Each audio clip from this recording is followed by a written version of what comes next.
তোমার স্বামী বিদেশ যাবে তাই তোমার টাকার প্রয়োজন, তাই তো?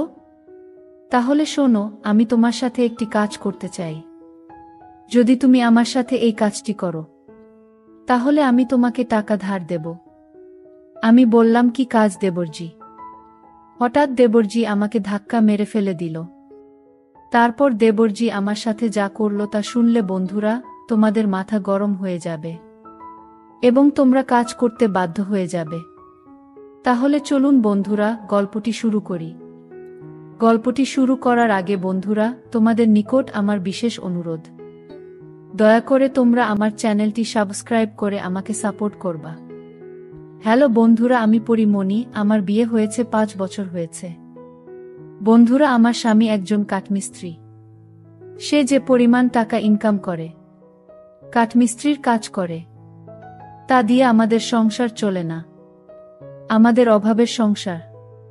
তারপরও চিন্তা করলাম, আমার স্বামীকে আমি বিদেশ পাঠিয়ে দিব, যাতে করে আমাদের ফ্যামিলি সচ্ছল হতে পারে। আমরা আমাদের ফ্যামিলির অভাব দূর করার জন্য আমার স্বামীকে বিদেশ পাঠানোর চিন্তাভাবনা করলাম।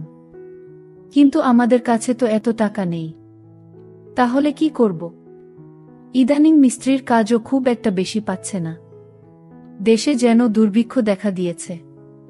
প্রতি মাসে যে পরিমাণ টাকা আয় করে তা দিয়ে আমাদের সংসার চলে না, আরও বরঞ্চ ঋণ হয়। বাজারে দ্রব্যমূল্যের যে দাম, তা দিয়ে আমাদের সংসার চালাতে খুব কষ্ট হয়। খুব কষ্ট করে আমি আমার স্বামীকে নিয়ে সংসার চালাই। মনে মনে ভাবলাম, এভাবে তো আর আমাদের সংসার চলবে না। বাজারে যে জিনিসপত্রের যে দাম, তা দেখে মনে হচ্ছে সামনে আমরা বড় বিপদে পড়ে যেতে হবে। চোখে মুখে সর্ষে ফুল দেখতে পেলাম। গ্রামের একজন প্রবাসী ভিসা দেওয়ার অফার দেয়। আমার স্বামী বিদেশ যাওয়ার ইচ্ছে জাগল। ভিসা বাবদ 4 লক্ষ টাকা লাগবে। কিন্তু হাতে টাকা বলতে মোটেও নেই। উপায়ন্ত না দেখে আমার ভাসুর সিরাজ মিয়ার মাধ্যমে ব্যাংক হতে বিভিন্ন মানুষের নামে 3 লক্ষ টাকা ম্যানেজ করা হলো। বাকি টাকার ব্যবস্থা কিভাবে করি, তাই চিন্তায় পড়ে গেলাম। কোনো পথ পাচ্ছিলাম না। একদিন আমি আর আমার স্বামী বসে আলোচনা করলাম যে শহরে আমার স্বামীর 2 জন মামাতো ভাই থাকে। তাদের বাসায় গেলে কোনো সাহায্য পাওয়া যায় কিনা দেখা যেতে পারে। যেই ভাবা সেই কাজ। আমরা দিনক্ষণ ঠিক করে প্রথমে আমার দেবর বাসায় গিয়ে উঠলাম। আমার দেবর অবিবাহিত, সরকারি ভালো চাকরি করে, ভালো মাইনে পায়, তাছাড়া ভালো আউট ইনকাম তার। সেজন্য কোনো অভাব নেই বললেই চলে। সামনে বিয়ে করার প্ল্যান আছে বিধায় বিরাট আকারের একটি বাসা নিয়ে থাকেন। আমরা বিকেলে দেবরের বাসায় গিয়ে পৌঁছালাম। আমাদেরকে দেখে সে আশ্চর্য হয়ে গেল। সে বলল, আপনারা কোথায় হতে এলেন, কিভাবে এলেন, কি উদ্দেশ্যে এলেন? একসাথে অনেক প্রশ্ন করে আমাদেরকে বাসায় অভ্যর্থনা জানান। আমরা বাসায় ঢুকলাম, হাত মুখ ধুয়ে ফ্রেশ হলাম। দেবর বাড়ির সবার কথা জানতে চাইল। তাদেরও আমাদের বাড়ির সবার কথা তাকে জানালাম। আমরা যাওয়ার কিছুক্ষণের মধ্যেই আমার দেবর কাজের বুয়াকে আমাদের জন্য খাবার তৈরির নির্দেশ দিল। আমাদের উদ্দেশ্যের কথা এখনই বললাম না। রাতে খাওয়া দাওয়া সেরে বলল, প্ল্যান আছে। সন্ধ্যের সামান্য পরে আমার স্বামী বলল, আমি একটু আমার আরেক ভাইয়ের বাসা থেকে ঘুরে আসি। তারপর রাতে একসাথে খাওয়া দাওয়া করে কথা বলবো। দেবর বলল, রাতে ঠিক চলে আসবেন তো ভাইয়া? আমার স্বামী বলল, হ্যাঁ। তাহলে যান। শোনেন, যদি রাতে আপনি না আসেন, তাহলে আমি কিন্তু ভাবিকে আস্ত রাখব না বলে দিলাম। এই বলাতে আমরা 3 জনেই অট্টহাসিতে ভেঙে পড়লাম। আমার স্বামী চলে গেল। আমি আমার শিশু বাচ্চাকে খাওয়ালাম এবং তাকে ঘুম পাড়িয়ে দিলাম। আমরা দেবর ভাবি সোফায় বসে টিভি দেখছিলাম আর রাজ্যের নানা কথাতেই মশগুল হয়ে গেলাম। কথার ফাঁকে আমাদের উদ্দেশ্যের কথা বললাম। তোমার ভাই বিদেশ যেতে চায়, কিন্তু টাকার খুব অভাব। মোটামুটি টাকা জোগাড় করেছি, আরও 1 লক্ষ টাকা দরকার। তুমি দিতে পারবে ভাই? তাহলে আমাদের খুব উপকার হবে। আমি কথাটা উপস্থাপন করলাম। তারপর দেবর বলল, এত টাকা আমি একসাথে এখনো দেখিনি বলে দুষ্টুমির ছলে সোফায় কাত হয়ে পড়ে গেল। অভিনয় করার দরকার নাই বলে আমি তাকে টেনে তুললাম। এরপর আমরা রাতের খাবার খেয়ে নিলাম। আমার স্বামী সেদিন রাতে বাসায় আসলো না। তার জন্য অপেক্ষা করতে করতে আমরা শুয়ে রইলাম। নতুন জায়গা, তেমন ভালো ঘুম হলো না। সকালে স্বাভাবিকভাবে নাস্তা সেরে নিলাম। আমার স্বামী আসলে তাকে নাস্তা দিলাম। আমরা চলে যাবার প্ল্যান করলাম। তার আগে আবার একবার দেবকে টাকার কথা বললাম। দেব বলল, টাকা জোগাড় করতে আমার সপ্তাহখানেক সময় লাগবে। কখনো লাগবে তোমাদের টাকা? আমি বললাম, আগামী তারিখে 10 দিনের মধ্যে হলে আমাদের চলবে। আমার স্বামীর দিকে লক্ষ্য করে বলল, তাহলে আগামী সোমবার তুমি আবার এসো। আমি কিছু টাকা দিতে পারবো। বাকি টাকা তুমি অন্য কোথাও সংগ্রহ করতে পারো কিনা দেখ। আমার স্বামী কি যেন চিন্তা করল। তারপর বলল, তাহলে আমি তোর ভাবিকে রেখে যাই। তুই যত তাড়াতাড়ি পারিস টাকা জোগাড় হলে তোর ভাবিকে পাঠিয়ে দিস, কেমন? আমি আপত্তি করলাম। আমার স্বামী আড়ালে নিয়ে আমাকে বলল, যদি আমরা কেউ সামনে না থাকি তাহলে সে টাকা দেওয়ার ভুলে যাবে। আর তুমি এখানে থাকলে এমন কিছু ঘটবে না। তুমি এখানে থাকো, টাকা যে কোনো উপায়ে আমাদের পেতে হবে। আমি বাড়ি যাই, দেখি বাকি টাকার কি ব্যবস্থা করা যায়। আর তুমি বুঝিয়ে সুঝিয়ে বেশি টাকা নিতে পারবে কি না দেখবে। আমি রয়ে গেলাম। আমার স্বামী চলে গেল। আমার স্বামীকে গাড়িতে তুলে দিয়ে 1 ঘন্টার মধ্যে দেবর ফিরে আসলেও দিনে কোনো প্রকার দুষ্টুমি করেনি। রাত হলো, সে রাতের কথা। কিছুক্ষণ পর বলছি, রাত প্রায় 9টা বাজল। আমরা রাতে খাওয়া দাওয়া সেরে নিলাম। এবার ঘুমানোর পালা। আমি আমার শিশু সন্তানকে খাইয়ে ঘুম পাড়িয়ে নিলাম। আমি বিছানায় গিয়ে শুনলাম দেবর টিভি অন করে সোফায় আরাম করে বসল। বসে আমায় ডাকল, ভাবি সোফায় আসো। আমি কোনো জবাব না দিয়ে বিছানায় শুয়ে রইলাম। একবার আমাকে ডেকে সাড়া না পাওয়ায় সোফা হতে উঠে আসলো এবং আমাকে ভাবি ভাবি বলে ডাকতে লাগল। আমি সাড়া না দিয়ে পারলাম না। বললাম, অনেক রাত হয়েছে, ঘুমিয়ে পড়ো। এরপর সে বিছানায় গিয়ে শুয়ে পড়ল। কতক্ষণ ঘুমালাম জানি না, কেন আমার ঘুম ভেঙে গেল।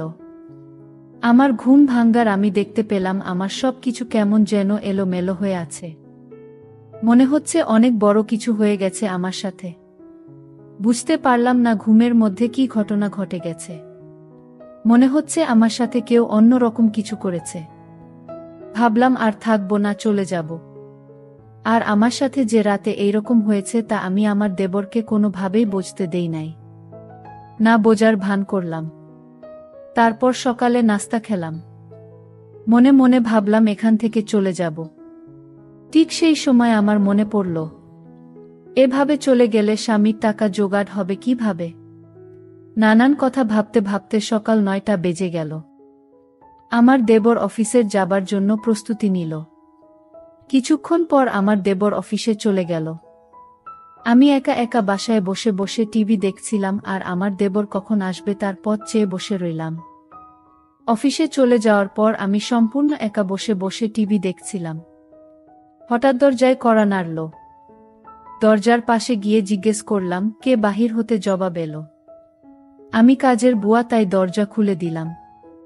বুয়া পাক শাক সব শেষ করে আমার কাজ হয়ে গেছে বলে বিদায় নিয়ে চলে গেল। আমি আবার টিভি দেখায় মগ্ন হলাম। বেলা প্রায় 1টা বাজল। আমি স্নান করার জন্য প্রস্তুতি নিলাম। এমন সময় মোবাইলে বেজে উঠল। দৌড়ে গিয়ে রিসিভ করলাম। ওপার হতে আমার দেবর বলতে লাগল, ভাবি, আমি একজন 10,000 টাকা তোমাকে দিয়ে যাবে। তুমি টাকাটা রেখে দিওয়। লোকটা আমার খুব আপন। একটু ভালো করে মেহমানদারি করবেন। চা নাস্তা যা চায় তা দেবেন। কোনো কার্পণ্য করবেন না, বুঝলেন? টাকাগুলো আপনার জন্য। ঠিক আছে বলে দেবর ফোন রেখে দিল। আমি আবার টিভি দেখার জন্য সোফায় বসলাম। টিভিতে একটা ইংলিশ সিনেমা চলছে। এমন সময় দরজায় কড়া নাড়ার শব্দ হলো। দরজা খুলে দিলাম।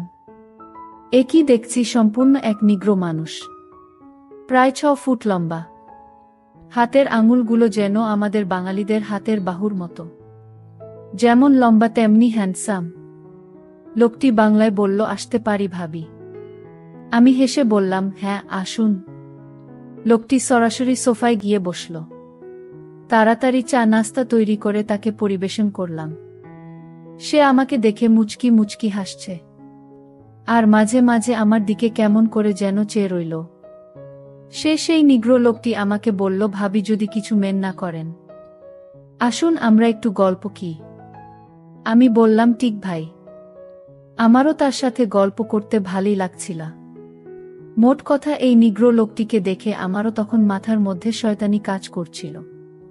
মনে মনে ভাবলাম, ওই হালারটা যে শক্তি, আজকে আমি একটু বিদেশিদের হাতে খাবো, দেখেব তারা কেমন পারে। আর তাছাড়া আমার স্বামীটা একেবারেই দুর্বল, তাই তাকে দেখে আমার খুব ইচ্ছা হলো। আবেগের বশবর্তী হয়ে তার সাথে গেছিলাম মাস্তি করতে। বাবারে বাবারে, এত ভয়ঙ্কর তারা! সেই রাতে আমি কোনো রকম জান নিয়ে ফিরছিলাম। মনে হচ্ছিল একটা পাহাড়ের উপর চাপা পড়ে গেছিলাম। সে তার কাজ করে আমার হাতে 10,000 টাকা আমার হাতে গুজে দিল। আমার খাতিরদারি তার নাকি বেশ ভালো লেগেছে। বিদায়ের সময় আমার কান্না এসে গেল। সে আমাকে বলল, কেঁদো না, যদি সম্ভব হয় আমি আবার একবার আসব। তার চলে যাওয়ার পথে এক দৃষ্টিতে তাকিয়ে রইলাম। ভাবলাম সে যদি আমাকে সাথে নিয়ে নিত। বিকাল বেলায় আমার দেবর অফিস হতে ফিরে এসে লোকটির কথা জানতে চাইল, টাকা দিয়েছে কিনা। বললাম, হ্যাঁ দিয়েছে। আমার দেব আশ্চর্য হয়ে আবার জানতে চাইলেন, তাহলে দিয়েছে? আমি বললাম, হ্যাঁ দিয়েছে। তো এতে আশ্চর্য হওয়ার কি আছে? আমার দেবর হেসে উঠে বলল, এমনি এমনি দেওয়ার কথা ছিল না। আমি কোনো কথা না বলে চুপ হয়ে রইলাম। আমার নীরবতাই সে যা বোঝার বুঝে গেল। আমাকে বলল, ভাবি, দুনিয়াটা বড়ই কঠিন।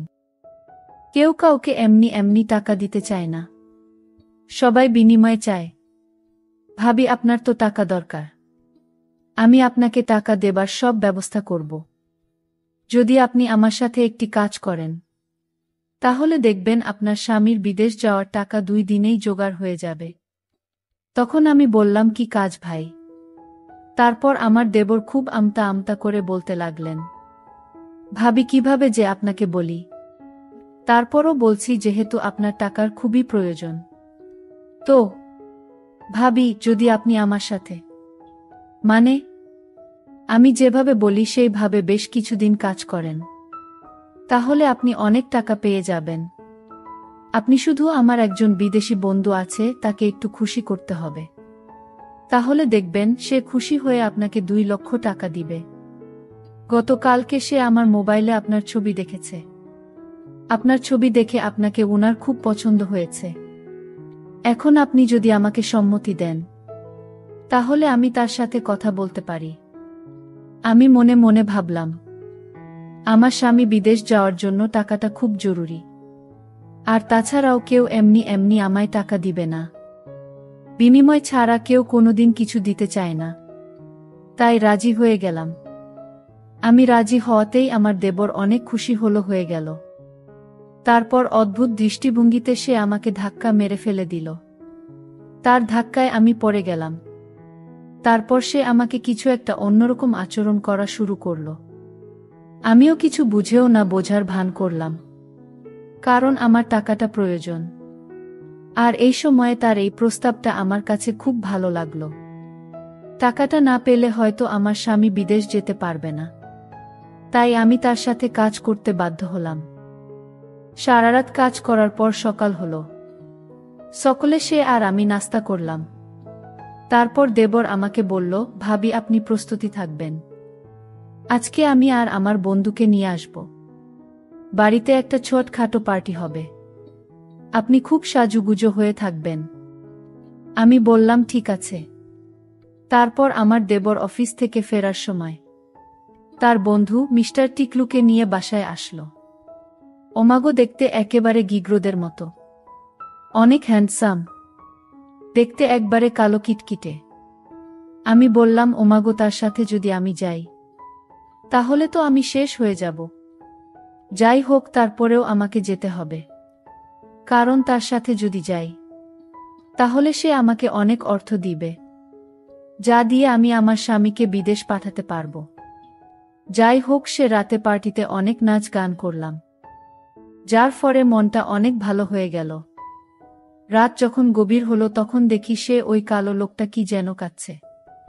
তারপর আমাকে বলল, কি ভাবি, খাবেন নাকি? আমি বললাম, টিকলু ভাই, কি এটা? সে বলল, অনেক মজার একটা জিনিস, খেয়েই দেখেন না। তারপর ওইটা খাওয়ার পর আমি যেন পাগল হয়ে গেলাম। অন্যরকম একটা সুখের প্রয়োজন মনে হলো। বন্ধুরা, তারপর এই কালো কুচকুচে লোকটা আমার সাথে এক অন্যরকম আচরণ করা শুরু করল। আমিও তার কথায় সায় দিতে থাকলাম। কি বলবো বন্ধুরা, মানুষেরটা এত পাওয়ারফুল হয় না। মনে হচ্ছিল যেন হিংস্র কোনো জানোয়ারের আক্রমণে পড়েছি। দিনটি ছিল আমার কাছে অনেক বিষাদময়, যদিও অনেক কষ্ট হয়েছিল। কিন্তু সবচেয়ে বড় কথা হলো, আমার তখন আমার টাকাটা খুবই প্রয়োজন ছিল।